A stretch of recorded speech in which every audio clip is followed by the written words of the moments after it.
네, 안녕하세요. 고승은입니다. 더 정확하고 쉽게 설명드리기 위해 더 많이 찾아보고 공부하고 질문하겠습니다. 영상은 컴퓨터 실력이 안 되어서 잘 못 만들지만 원고만큼은 더욱 알차게 쓰겠습니다. 구독과 좋아요 눌러주시면 제게 큰 힘이 됩니다. 엄중히 이낙연과 김종민, 조홍천, 이원욱 등이 잇따라 더불어민주당을 탈당하면서 고인물들이 알아서 빠져나가는 느낌입니다. 이걸 언론에선 분열이라 부르고 있지만 이른바 내부 총질하는 자들이 일부 나가면서 도리어 정화된 거라 할 수 있겠습니다.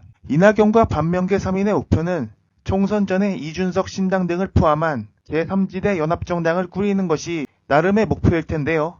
정작 가장 쉬워 보이는 첫 작업조차 난관을 겪고 있는 것으로 보입니다. 우선 반명계 3인방은 12일 오전 정태근 전 국힘의원과 박원석 전 정의당 의원과의 국회 기자회견에서 1회 대연합 창당을 선언하며 제3지대 세력이 모이는 플랫폼 정당이 되겠다고 했습니다. 이들은 14일 발기인 대회를 열고 창준이를 출범시켰습니다. 이들의 우선 연대 대상은 당연히 이낙연 측이 될 수밖에 없는데요. 이낙연은 지난 11일 탈당 기자회견에서 전날 먼저 탈당한 3인을 동지들이라 표현하며 우선 협력하겠다라고 했습니다. 그러나 이 같은 연대 제안에 이원욱은 아이뉴스 24에 따로 가는 것이 좋겠다는 생각이라며 우선 거리를 뒀습니다. 또 12일자 동아일보에 따르면 이들 반명계 3인방은 이낙연의 총선과 대선 불출마 등 이선 후퇴를 요구하는 것으로 알려졌고, 이낙연 측 관계자는 과도하게 거취를 제한하려는 요구는 수용하기 어렵다라고 알려졌습니다. 즉 이처럼 가장 성향이 비슷한 이들끼리도 의견 조율이 안 되고 있다는 얘기죠. 다만 이낙연 측 신경미는 이날 언론 공지를 통해 이낙연의 대선 불출마 요구는 전혀 없었다라고 부인했습니다. 이들은 서로 생각도 이해관계도 다르고 대의도 없으니 뭉치는데 걸림돌이 한두 가지가 아닐 것 같습니다. 게다가 윤영찬은 같이 탈당한다고 해놓고 기자회견 직전 돌연 잔류를 선언한 거 보면 자기들끼리도 얼마나 의리가 바닥인지 보입니다. 그리고 신경민의 말을 보면 아직도 이낙연이 대선을 꿈꾸고 있나 봅니다. 아직도 망상에서 벗어나지 못한 것으로 보이는 이유죠. 현재 3지대에 포함될 것으로 보이는 세력은 이낙연과 반명계 3인의 각자 세력을 비롯해 이준석이 주도하는 개혁신당, 금태섭이 주도하는 새로운 선택, 양양자가 주도하는 한국의 희망 등이 있습니다. 군소정당들끼리 각자 나올 경우 파괴력이 전혀 없기에 어떻게든 총선에서 기호 3번을 받기 위해 애쓸 것으로 보입니다. 그러기 위해선 현역 의원 수가 정의당보다 많은 7명이 되어야 합니다. 조홍천은 지난 11일 CBS 라디오 인터뷰에서 찍어도 사표가 되지 않는다는 확신을 들이려면 기호 3번으로 뭉쳐야 한다라며 이합집산을 예고했습니다. 현재 급배지가 있는 이들은 김종민, 이원욱, 조홍천, 양양자 4명이기에 기호 3번을 얻으려면 민주당이나 국민의힘에서 나온 탈당자들을 이삭죽게 하는 수밖에 없습니다. 현재 3지대 정당들 중 제일 세력이 있어 보이는 게 이낙연 신당과 이준석 신당입니다. 여론조사 기관에선 아직 공식 창당되지 않은 이 두 정당을 끼워서 여론조사를 하고 있습니다. 결국 이들도 기호 3번을 얻기 위해 결국엔 뭉칠 가능성이 높은데 주도권은 어느 쪽이 지고 있을까요? 이준석은 지난 11일 UPI 뉴스와의 인터뷰에서 엄숙주의를 걷어내고 정치를 저비용 고효율 구조로 만들고 싶다라며 이낙연을 향해선 나 이낙연은 지금의 엄중낙연 이미지만 갖고는 안 된다는 생각을 본인 스스로 해야 한다라고 직격했습니다.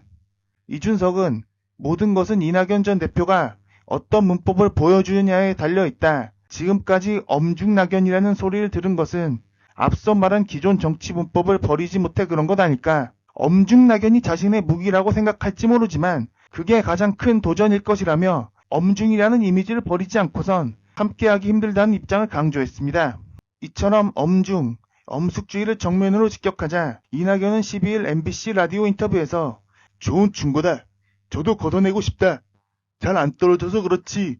라며 낮은 자세를 취했습니다. 이낙연은 협력의 방법이 뭔지는 앞으로 논의해봐야겠지만 함께해야 한다. 라며 이준석과 연대하겠다는 의지를 거듭 부각했습니다. 현재 러브콜을 분명 보내든 쪽은 이낙연이고 조건을 요구한 쪽은 이준석입니다. 현재 주도권은 이준석이 쥐고 있다는 겁니다.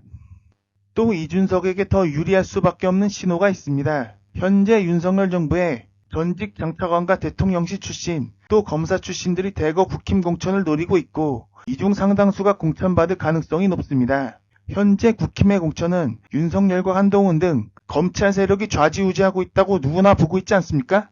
게다가 이들이 노리는 지역 역시 국힘의원들이 현역으로 있는 곳이 훨씬 많습니다. 전직 장차관과 대통령실 출신 출마 예정자 29명 중 현역 민주당 의원 지역구에 도전장을 내민 사람은 9명에 불과합니다. 즉 다수가 강남 3구와 대구 경북, 부산 등 국힘의원이 있는 지역구에 출마하려는 것이죠.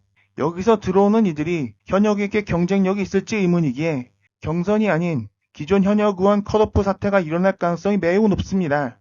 대부분 대구 경북이나 부울경 쪽에서 곧 일어날 일이겠죠. 그럴 경우 해당 지역구에서 컷오프된 현역 의원들이 이준석과 손잡을 가능성도 있습니다. 특히 평소 지역구 관리를 잘한 이들이라면 충분히 용산에서 온 후보들에게 이길 수 있다고 판단해 출마를 강행할 가능성이 높지요.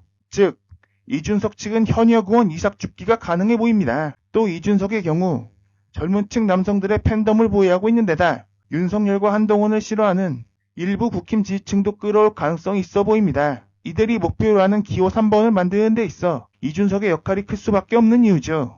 그렇다면 이낙연 신당의 경우 어떨까요? 민주당에서 공천 탈락한 사람이 이낙연의 손을 잡고 출마할 가능성은 없어 보입니다. 이낙연은 호남 타령을 그토록 하고 있지만 과연 호남에서 공천 탈락한 민주당 현역 의원이나 지역구 경쟁력 있는 인사가 호번함 소리를 듣는 이낙연의 손을 잡고 출마할까요?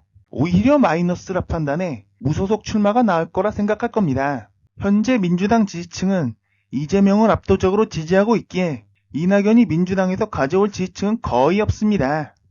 이낙연과 이준석이 손잡고 신당을 만들 경우 당내 지분은 이준석 측이 클 수밖에 없다는 얘기죠.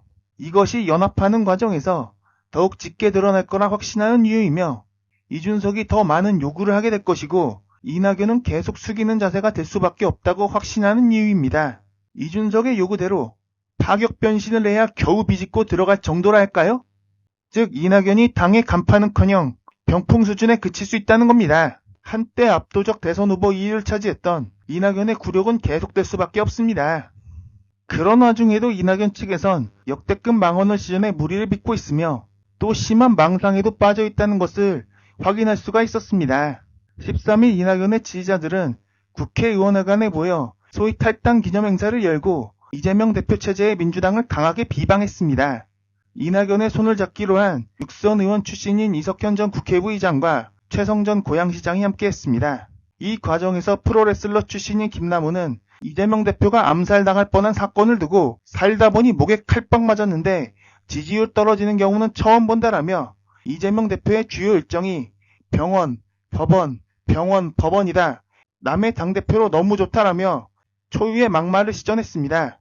파장이 일자 김남우는 자신의 SNS에 막말과 내로남불, 전체주의의 염증을 느껴 당을 떠나는 후련한 심경을 즉흥적으로 표현하다 보니 이재명 대표의 피습에 대해 지나치게 가벼운 표현을 쓴 점 사과드린다라며 그들과는 다른 품격 있는 언어를 사용하도록 노력하겠다라고 했습니다. 여기서 그런데 평소에 품격 있는 언어를 쓴 적이 있었는지요? 김남우는 정치신세계라는 유튜브 채널에 자주 출연하고 있습니다. 기존 팟캐스트로 시작한 정치신세계는 알려졌다시피 문재인 정부 출범 직후 열혈 문재인 지지자임을 내세우며 친문 간별사 놀이를 시전하던 곳이죠. 정치신세계는 지난 2018년 지방선거 즈음부터 이재명만을 집중적으로 공격하기 시작했고 이재명을 비난하지 않는 이들 역시 묻지마 공격의 대상이 됐습니다. 실제 정치신세계의 경우 댓글 조작으로 구속됐던 드루킹과도 오래전부터 친분을 갖고 있었던 것으로 보입니다. 드루킹의 비누업체가 정치신세계에 수백만 원 내고 광고한 적도 있으니까요. 저들과 같이 가는 이들은 소위 똥파리라는 멸칭으로 불립니다. 숫자는 얼마 되지 않는 것으로 추정되나 이들의 SNS를 보면 아주 왕성하게 활동합니다. 이들의 타임라인을 보면 80에서 90%는 오로지 이재명이나 그 측근들에게 쌍욕을 퍼붓는 것밖에 없죠. 이재명에 대한 온갖 가짜뉴스나 음해의 출처는 국힘이나 조선일보 등이 아닌 이들에서 비롯된 걸로 봅니다. 저들에겐 세상이 이재명 중심으로 돌아가며 이재명만 비난하면 무조건 자기 편으로 삼는 행위를 시전했었으며 특정 정치인이나 유튜버 등을 대상으로 이른바 사이버 불링도 시전했습니다. 이들은 숙주를 전해철, 김진표, 이낙연 등으로 계속 바꿔왔고 나중엔 윤석열 지지선언까지 공개적으로 했습니다. 문재인 전 대통령의 트위터 계정은 저들 똥파리가 쓴 이재명 비방글에 좋아요를 몇 차례 눌렀다가 구설수에 오른 적이 있는데 문재인은 구체적 해명 대신 고양이가 눌렀다라는 엉성한 답을 하면서 의심을 키우기도 했습니다. 또 이 자리에 참석한 최성정 고양시장은 민주당 소속 의원들에게 이낙연 신당 창당에 동참할 것을 촉구하기도 했습니다.